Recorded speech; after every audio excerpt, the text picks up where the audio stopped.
How's it going, YouTubers? Cornwolf here. Thank you for joining me for another video today.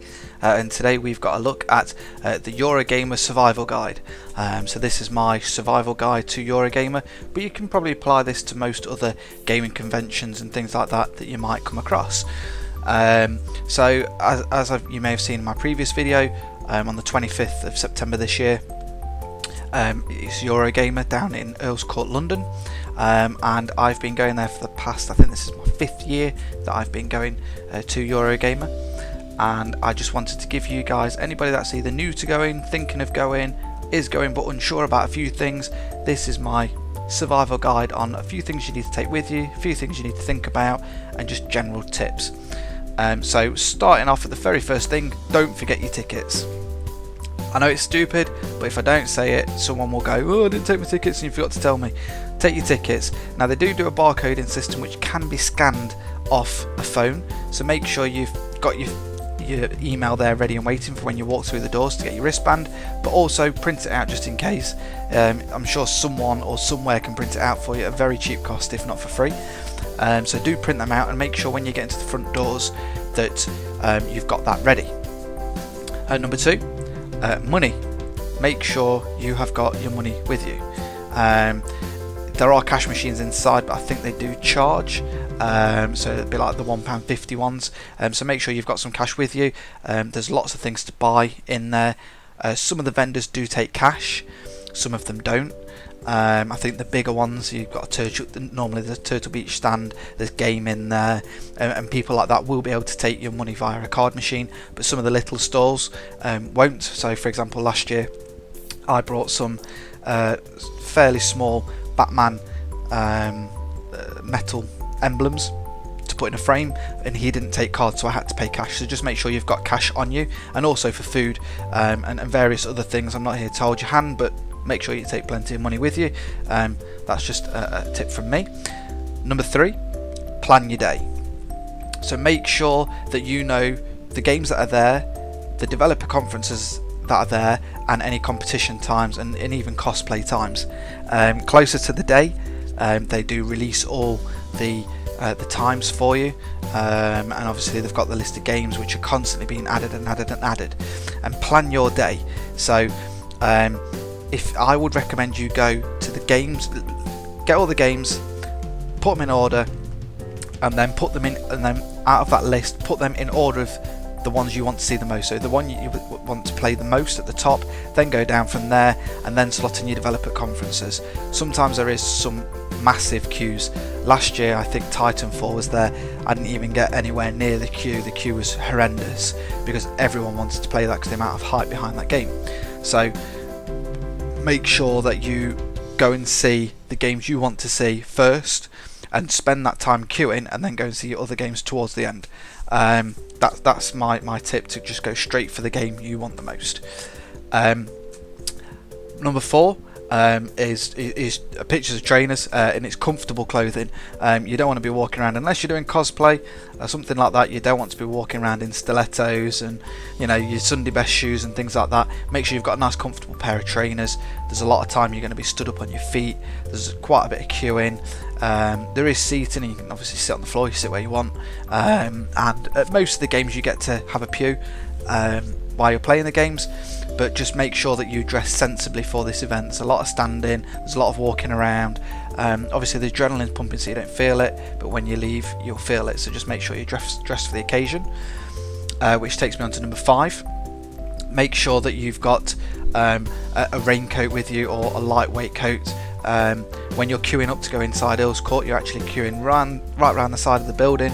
Depending on how early you get into the queue, you could be at the back. And we're in the UK, so who knows what the weather's going to do. In the past 4 to 5 years that I've been going, I've had anything from being stood there in a t-shirt and wanting to take it off because it's too hot, not that I'd put anyone through that, to it actually peeing it down with rain. So just make sure that you dress sensibly, and that you've got that protection if you want to. If you don't want to, if you want to get wet but then you're wet for the rest of the day, you may end up getting a cold and stuff, and it could ruin your day. So just an advice from me. Number 6 is a backpack. Lost my trail of thought there. So make sure that you take a nice rucksack with you, even if it's something that folds down. You can get ones that slip in your pocket and then you can fold it out. You do tend to get quite a bit of swag from various games. I've had a little Hitman doll, I've got bags from Call of Duty. You get all sorts of stuff. Some years even are better than others for the free swag. But make sure you've got a bag, because they do give you bags sometimes, but then you've just got stuff everywhere. If you've got a rucksack and you've got other things in your rucksack, it just makes sense. Number 7, and this is a major tip for anybody out there that's interested in swag and special events, is Twitter. Now, you can use Facebook as well, I'm not against Facebook. However, I find Twitter the best source when you're at a gaming event.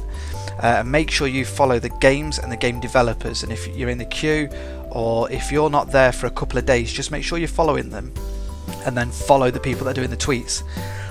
Excuse me. Because what happens is for example, last year, Game was there. Game tweeted out, and they said, who wants to go and play Call of Duty Ghosts and skip the queue? Retweet this, and the first 10 people, or it might have been 6 of us, who retweet this the quickest and get to us, you'll jump the queue.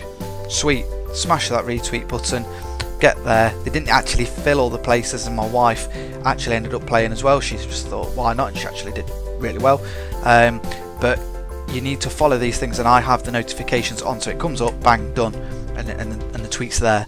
And then you get to, there'll be things like when Fable 3 was coming out, they tweeted saying, go up to one of our guys with the t-shirts on, tell them that you're their hero. So there's a lot of fun involved here, and they'll give you a t-shirt.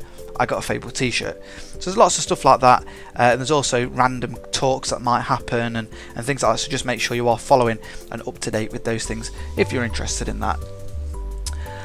Number 7, this is going to be one of my more stranger ones, but this is hand sanitizer.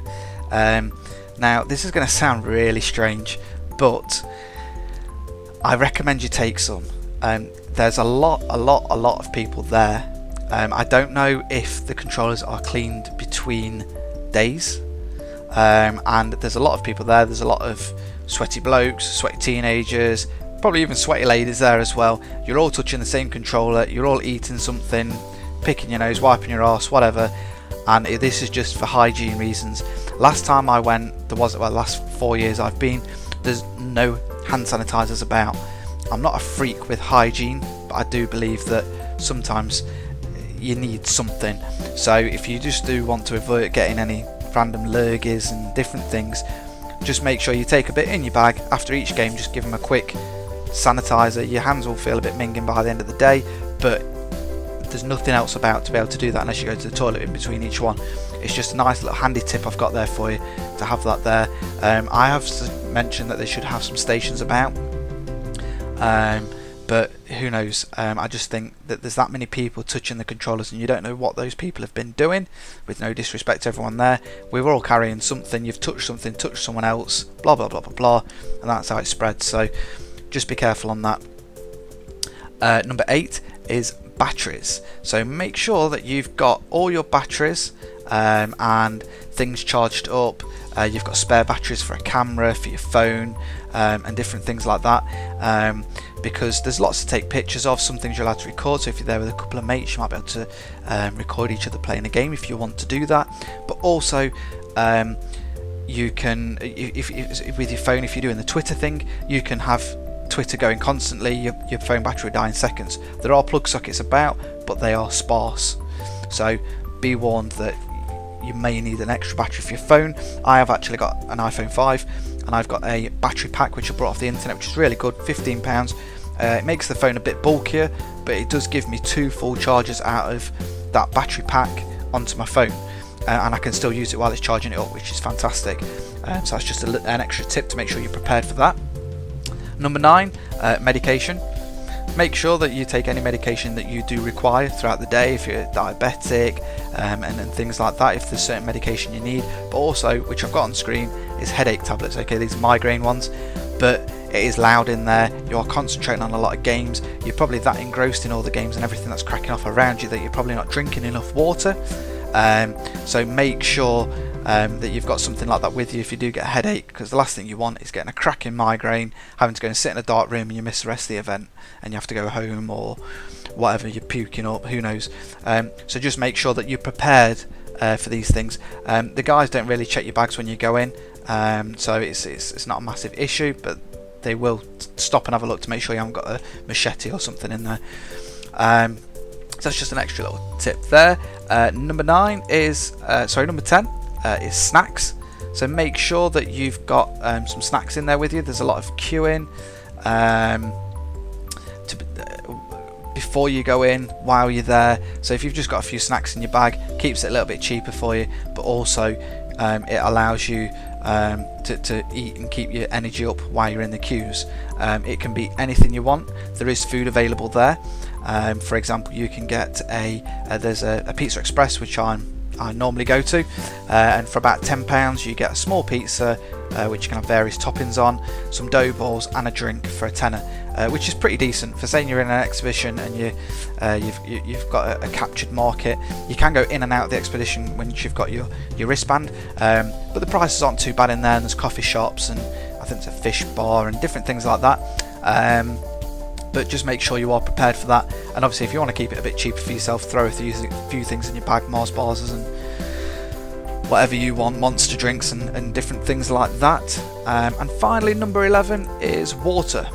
So make sure, again, same on the snacking thing, make sure you're drinking plenty of water, you've got some in your bag just to keep you refreshed while you're there.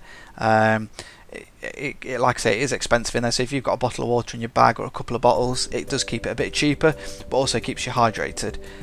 It can get very hot in there, and like I say, you stood there, you're concentrating, and it's quite a challenging day on the body, because you stood around, you sat around, you're concentrating really hard on these games for quite a long length of time.